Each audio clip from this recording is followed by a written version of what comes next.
je peux dire seul. Elle avait beaucoup souffert entre les mains de plusieurs médecins.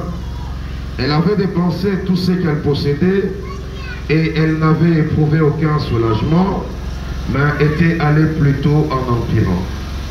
Ayant entendu parler de Jésus, elle vint dans la foule par derrière et toucha son vêtement. Car elle disait, si je puis seulement toucher ses vêtements, je serai guérie. Au même instant, la perte de sang s'arrêta et elle sentit dans son corps qu'elle était guérie de son mal. Amen.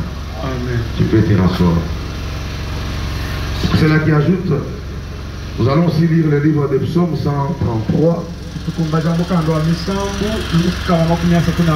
Le deuxième verset dit, c'est comme l'huile précieuse qui, répandue sur la tête, descend sur la barbe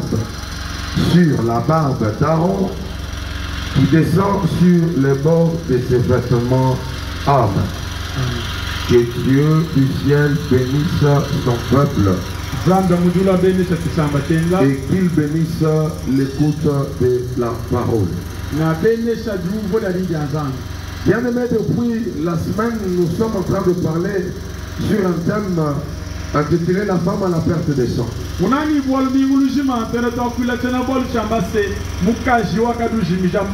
avons montré en long et en large comment il s'agissait ici d'une femme malade. Et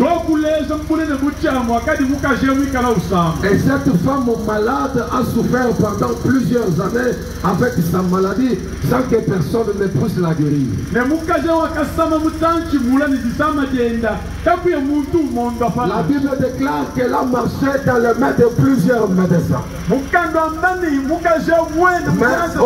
des médecins pouvait donner la guérison à cette femme. C'est là que je complète la Bible qui dit que là où se limite la pensée de l'homme, c'est là que commence la pensée de Dieu. Cela veut dire qu'il fallait que le médecin de ce monde échoue pour que le Seigneur puisse commencer maintenant son œuvre. Parce que si la femme avait obtenu un petit changement pareil à travers le médecin de ce monde, ou pareil à travers les médicaments qu'elle pouvait prendre, les hommes de ce monde pouvaient s'inventer. Mais il fallait que l'homme échoue pour que celui qui est au-dessus de l'homme ne puisse pas échouer. Voilà pourquoi ce matin je te présente le médecin par excellence. Moi je l'ai toujours appelé l'homme de Galate. Parce que quand il marche, il transporte sur ses ailes le baume de Galate. Pourvu que partout il y a une maladie, partout il y a une plaie incurable, lorsque les baumes seront posés sur la plaie, la maladie sera ôtée et la plaie sera également ôtée. Je te présente ce matin l'homme qui va donner la solution à ton problème, l'homme qui va donner la guérison à ta maladie. Cet homme-là, ce n'est pas Kadima. Cet homme-là, ce n'est pas Branham. Mais cet homme-là, c'est l'homme de Jésus-Christ. Oh, je dis c'est l'homme de Jésus-Christ. Voilà pourquoi la Bible déclare que par ces meurtrissures, nous sommes guéris. Par les meurtrissures de Christ, nous avons la solution à nos problèmes. Nous avons la guérison de nos maladies.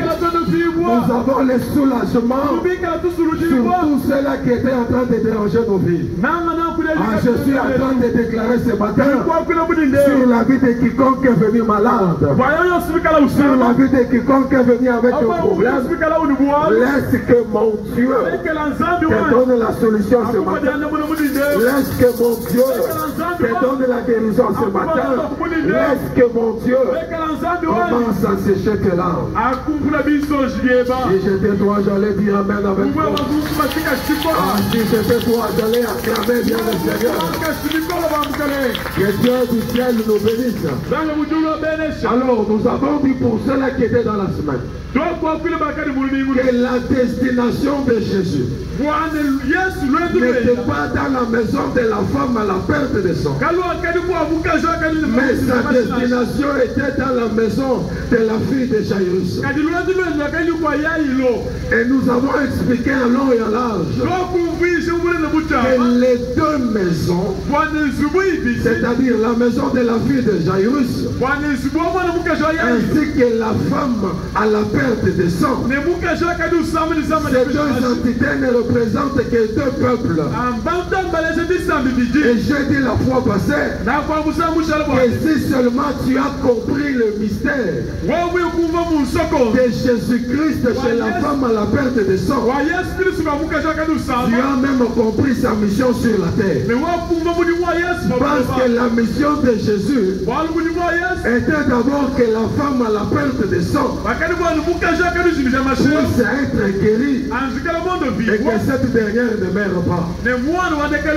Si tu refuses de croire, Jean 3,16 est en train de dire: car Dieu a tant aimé le monde qu'il a donné son Fils unique, afin que quiconque croit en lui ne périsse point, mais qu'il ait la vie éternelle. En d'autres termes, Jésus a été envoyé à l'humanité pour que la femme à la perte de sang, qui était en train de périr, qu'elle ne puisse plus périr, mais qu'elle croie seulement en Christ, afin qu'elle soit sauvée. C'est là que nous avons compris que ces deux entités représentaient aussi deux peuples. Le premier peuple, c'est le peuple d'Israël qui a fait tourner les dos à Dieu. Et le deuxième peuple représentait les nations, parce que c'est les nations qui ont accueilli Jésus. C'est là que la Bible déclare qu'il est allé chez les siens, mais les siens ne l'ont pas reçu. Mais quand il est venu chez nous, nous l'avons reçu. Je suis en train de dire à quelqu'un que pendant ce temps, Jésus-Christ est chez nous. Pendant ce temps, il est avec nous, parce que ce matin même, il est en train de soigner la femme à la perte de sang. Mais j'ai ouvert la parenthèse pour dire, tire très attention, parce que Jésus ne restera pas toujours chez la femme à la perte de sang, mais il y aura un temps où il doit retourner chez son peuple.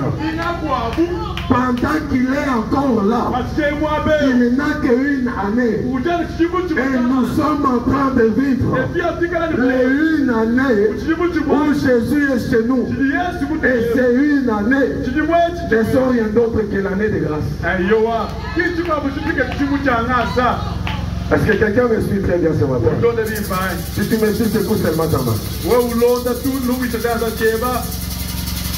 Je disais que pendant qu'il est chez nous, il n'a pas trop de temps. Mais il n'a qu'une année. Parce que s'il finit de travailler avec nous, il doit retourner chez son peuple. Son peuple l'attend. Il va rentrer là-bas. Voilà pourquoi pendant qu'il est encore ici, le temps t'est donné de pouvoir bénéficier de la grâce, afin que ta perte de sang puisse cesser. Que Dieu nous bénisse. Que tu peux acclamer Jésus.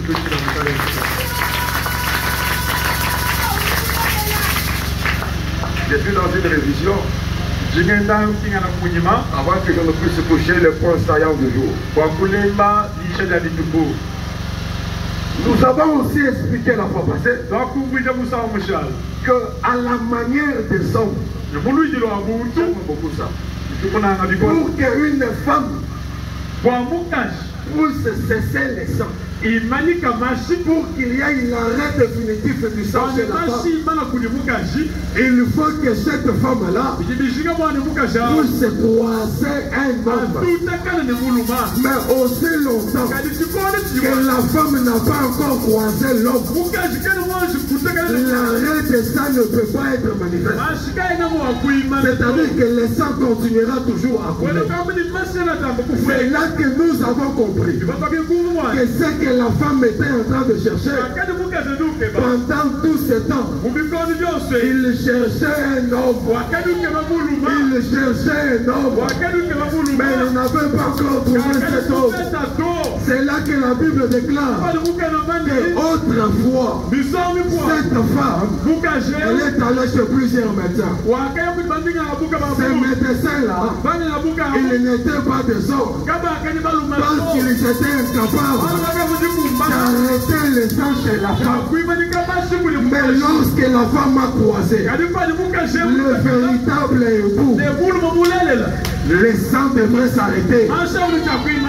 C'est là que le jour où Jésus-Christ devrait être pendu à la croix, il y a quelqu'un qui sort.